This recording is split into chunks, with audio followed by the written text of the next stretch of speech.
Bismillahirrahmanirrahim. Assalamualaikum warahmatullahi wabarakatuh. Waalaikumsalam warahmatullahi wabarakatuh. Yang terhormat Ibu Sintowati Dekan Terapan selaku mentor dan atasan langsung kami. Yang saya hormati Bapak Ibu Guru Remaja Jawa, baik dari Satuan Pendidikan SLB, SMK Negeri 5 dan SMA Negeri 4 Surakarta.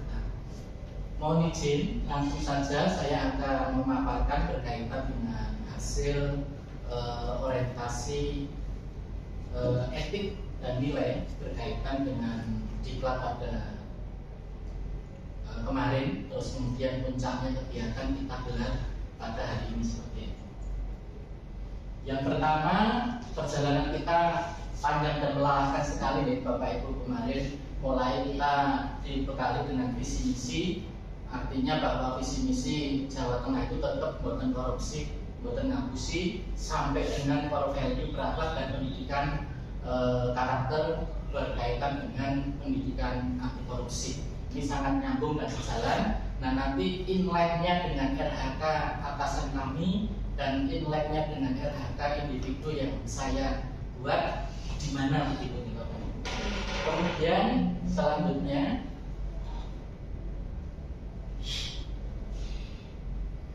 untuk sistematikanya hampir sama ya, ada bab 1 berkaitan dengan latar belakang dan lain sebagainya. Bab 2 kita mendalami nilai etik pemerintahan Provinsi Jawa Tengah. Kemudian diwujudkan lagi di bab 3 berkaitan dengan nilai etik organisasi perangkat daerah di satuan masing-masing, khususnya di SMK Negeri 4 Surakarta. Kemudian rencana hasil kerja baik dari pimpinan, kemudian di breakdown dari ke individu, kemudian penutup seperti itu.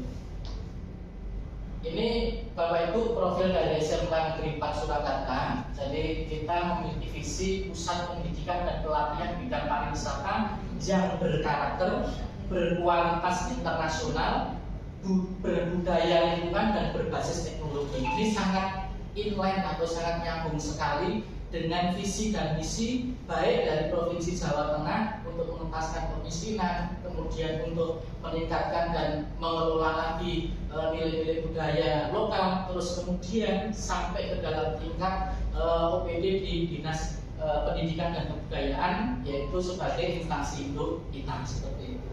Kemudian ini struktur kaitannya dengan tim manajemen di SMK Negeri 4 Surakarta. Kemudian ini program strategisnya dari SMK Negeri 4 Surakarta, Bapak Ibu, kita ambil dari peta jalan atau roadmap SMK Negeri 4 Surakarta di tahun 2021 sampai dengan 2024. Mulai dari pengetahuan, kemudian keterampilan, kemudian sampai karakter, semuanya masuk seperti itu. Mulai dari hal-hal yang berkaitan dengan pengembangan ilmu dan teknologi, itu sudah ada di dalam peta jalan ataupun kaitannya dengan renstra yang ada di SMK Negeri 4 Surakarta. Selanjutnya Bapak Ibu, mohon maaf sangat kecil sekali. Ini kaitannya dengan RHK yang kami ambil dan kemarin sudah mentoring dengan Ibu Kepala Sekolah. Itu ada 3 poin ini yang ada di SKP PMM atasan pimpinan kami. Yang pertama, meningkatkan kinerja untuk utama pendidikan dan untuk meningkatkan karir kepala sekolah ya, berkaitan dengan komunitas belajar. Nah, nanti di individu terbreakdown tidak seperti itu, nanti akan muncul. Kemudian meningkatkan kinerja satuan pendidikan dan atau meningkatkan karir kepala sekolah, dalam hal ini penghargaan begitu. Nah, nanti apakah ada di LHK atau ada di tindakan sehari-hari seperti itu. Kemudian yang ketiga, meningkatkan kinerja satuan pendidikan ini melalui kaitannya dengan seminar, lokakarya, simposium dan lain sebagainya. Ini juga inline tidak tadi dengan kegiatan LHK individu begitu. Karena filosofinya untuk LHK ini adalah rencana hasil, bukan rencana kerja gitu. Kalau rencana hasil itu kan berarti kita di awal sudah dituntut apa yang akan diberikan terhadap satuan pendidikan, terhadap instansi kita berkaitan dengan upaya-upaya kita yang ada di sini, dan sekali lagi untuk meningkatkan ekosistem pendidikan yang ada di satuan kita masing-masing seperti itu. Nah, ini adalah RHK individu saya yang terbreakdown ke setiap butir-butirnya. Maaf nih Bapak Ibu, masih loading.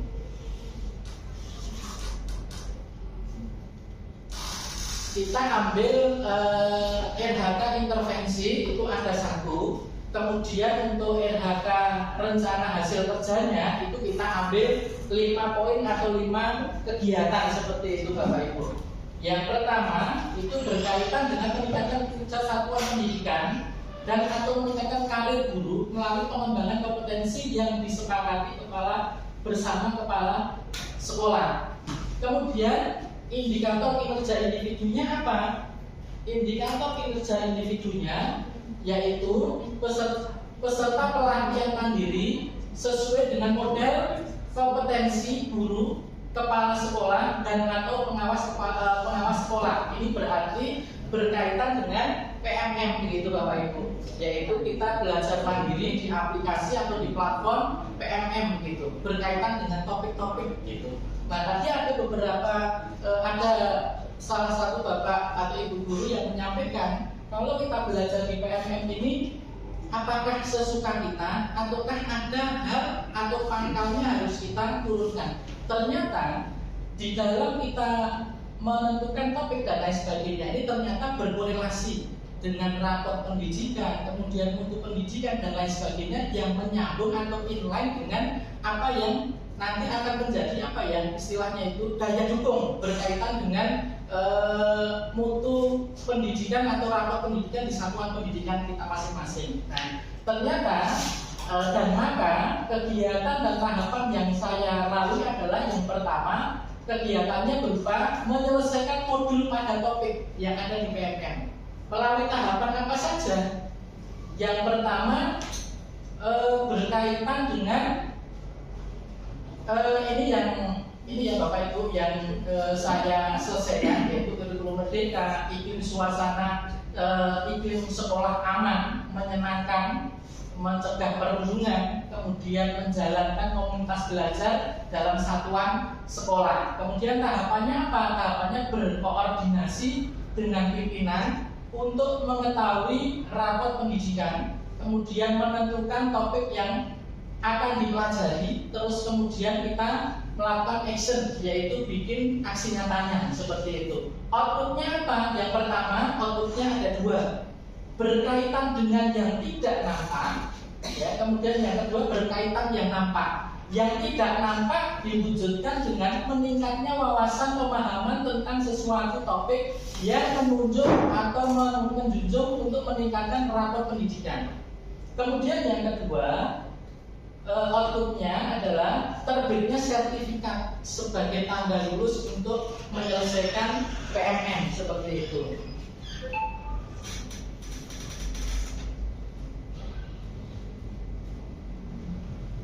Baik Bapak Ibu, karena ini tidak bisa saya buka untuk yang ini.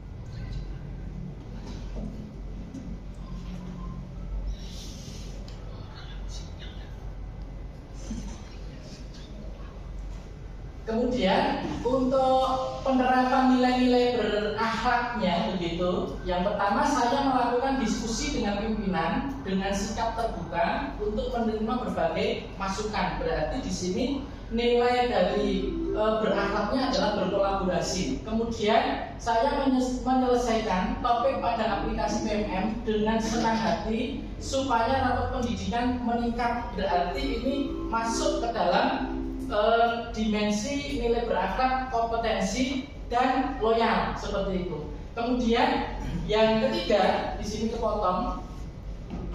Ini koneksi internetnya terputus.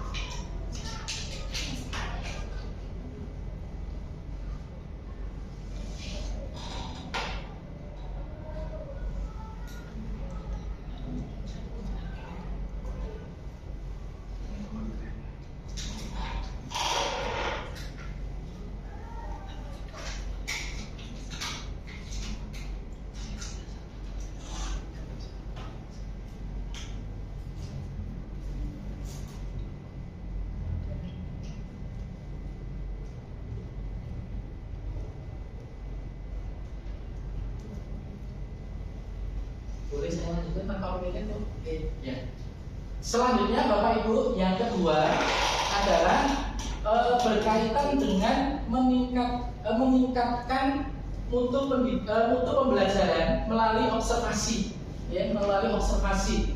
Kemudian targetnya sama dokumen. Kemudian kegiatan dan tahapannya adalah berkoordinasi, yaitu melakukan observasi yang dilakukan oleh observer begitu. Kemudian output kegiatannya adalah meningkatkan tadi proses pembelajaran. Terus kemudian kita menyusun modul ajar, kemudian bahan evaluasi, kemudian ada refleksi, terus kemudian ada kesepakatan bersama begitu. Nah, selanjutnya berkaitan dengan nilai yang berakhlaknya apa? Nilai berakhlaknya sama di dalam kegiatan yang kedua, yaitu kolaborasi, kemudian ada kompetensi, kemudian ada adaptif. Karena apa? Karena kita melalui dari observasi itu, kegiatan observasi itu, kita dituntut untuk apa? Memberi atau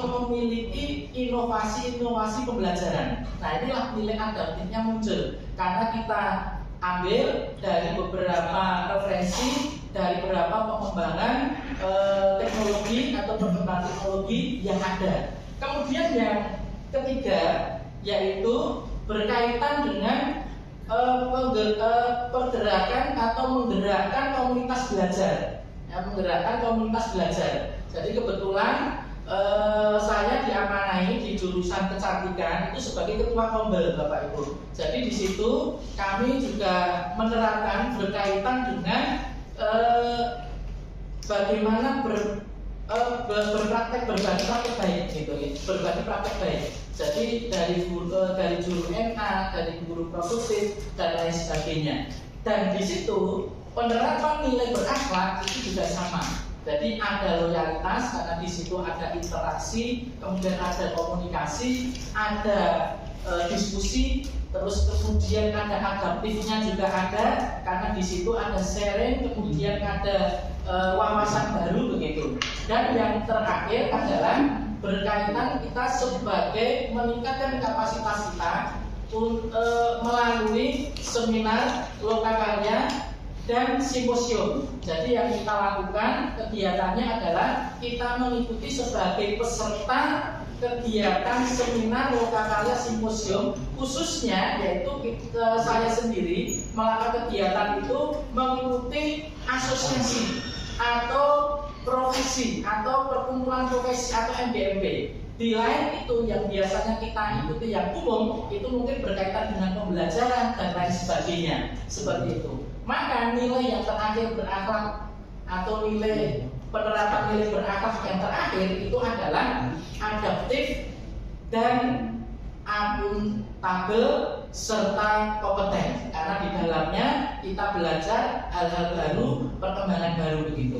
Dan salah satu Bapak Ibu wujud dari observasi tadi, saya di sini sudah Bapak Ibu membuat inovasi kaitannya dengan model pembelajaran bersama-sama dengan murid. Itu sudah ada 6 inovasi model pembelajaran. 2 diantaranya adalah yang saya bawa seperti ini. Ini adalah project citizen Bapak Ibu. Jadi apa yang disampaikan oleh teman-teman tadi berkaitan dengan kita SMA, SMK, terus kemudian kita anak-anak kemampuan anak berbeda, kemudian sikap anak juga berbeda, itu kita coba adopsi, kita terapkan pembelajaran berdiferensiasi. pembelajaran yang membeda-bedakan, mengeneralisasikan yang berbeda-beda, namun kita cluster-clusterkan sesuai dari apa? Sesuai dari kemampuan. Bagaimana mendapatkannya, yaitu melalui analisis atau asesmen diagnostik di awal. Jadi kita biasanya melakukan analisis diagnostik, kemudian menemukan beberapa. Baik, terima kasih. Ya, selanjutnya monggo kami serahkan kepada. Oke, walaupun habis saya ada pertanyaan lagi Pak. Baik, Apa ya? Oke. Tadi kan dengan situ beberapa kali disinggung tentang peningkatan lapor pekerjaan. Upaya penjenengan dalam rangka itu tadi selain untuk mengerjakan PMM, apa lagi Pak?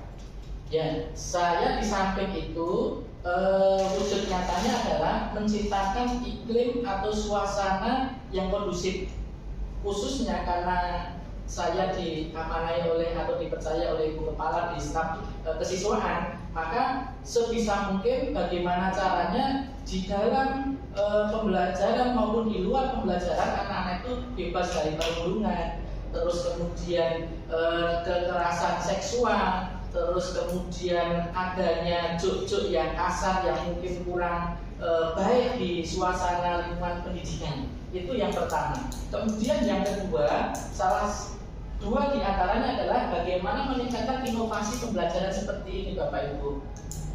Dengan pembelajaran yang inovatif, satu, anak sudah terangsang dulu dalam artian minatnya. Kemudian pasti kalau sudah minatnya terangsang, anak akan mencari ketagihan seperti itu. Ketagihan untuk nanti apa lagi ya yang model pembelajaran yang diterapkan oleh Pak Jati misalkan, nanti apalagi yang akan dibahas seperti itu. Nah, dua hal yang mungkin sekiranya sampai saat ini saya lakukan itu mungkin bisa memberikan dampak atau memberikan peningkatan rapot untuk pendidikan, walaupun nanti sekali lagi bahwa secara sistem seperti itu, tapi secara perilaku kita juga action dengan cara hal tadi menciptakan iklim suasana yang ada di satuan pendidikan secara kondusif, kemudian tidak ada bullying dan lain sebagainya. Begitu Ibu. Oke, atau bukan Pak Jati, langsung Pak Jati. Demikian yang bisa kami sampaikan. Bila ada lebih dan kurangnya mohon maaf. Wassalamualaikum warahmatullahi wabarakatuh. Waalaikumsalam.